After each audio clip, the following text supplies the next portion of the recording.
तेजस्विनी तुम कहाँ हो? मैं जूही से शादी नहीं कर सकता। अरे गिराओ अंतरपाठ, हमारा नील कितना बेचैन है।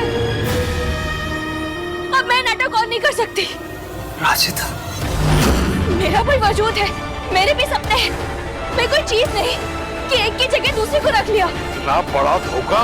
दोस्तों स्वागत है आपका मेरे YouTube चैनल इन्फॉर्मेटिव टॉक में। तो दोस्तों गुम है किसी के प्यार में मैं आपको जैसे मैंने कल बताया था कि नील बारात लेकर जूही के घर तक तो पहुंच गया है दोस्तों, लेकिन जूही तो वहां है ही नहीं, वो तो घर से भाग चुकी है।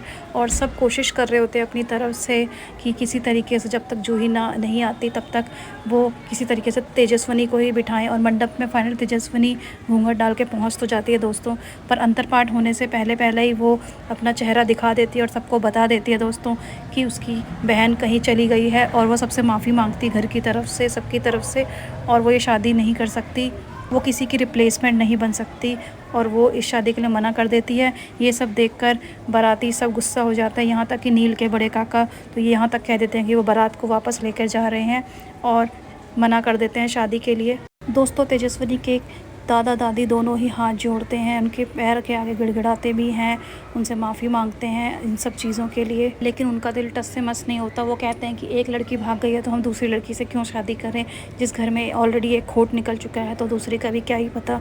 तो वो सब मना करते हैं, कहते हैं नील को भी कि वो स्टेज से उतर जाए और वापस चले। लेकिन दोस्तों अचानक से ही नील कुछ कहता है। हाँ दादा, मुझे कुछ कहना है।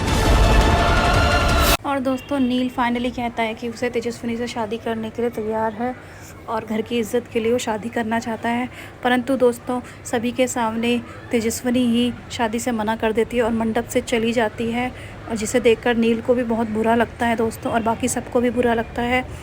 फिर भी वो जब सारे कहते हैं कि वो इस तरीके से चली गई है तो हम इस लड़की से शादी क्यों ही कराएं। नील के काका नील को बोलते हैं कि चलो वापस, तो नील फिर भी कहता है कि वो यहीं रुकेगा और फिर भी इंतज़ार करेगा तेजस्विनी के मानने का, पर बारात लेकर वापस नहीं जाएगा। तो दोस्तों को क्या लगता है, क्या तेजस्विनी मान जाएगी सबके कहने पर शादी के लिए? मुझे कमेंट सेक्शन में ज़रूर बताएं। बाकी आगे की स्टोरी कल इसी समय इसी वक्त। अभी के लिए टाटा बाय बाय दोस्तों।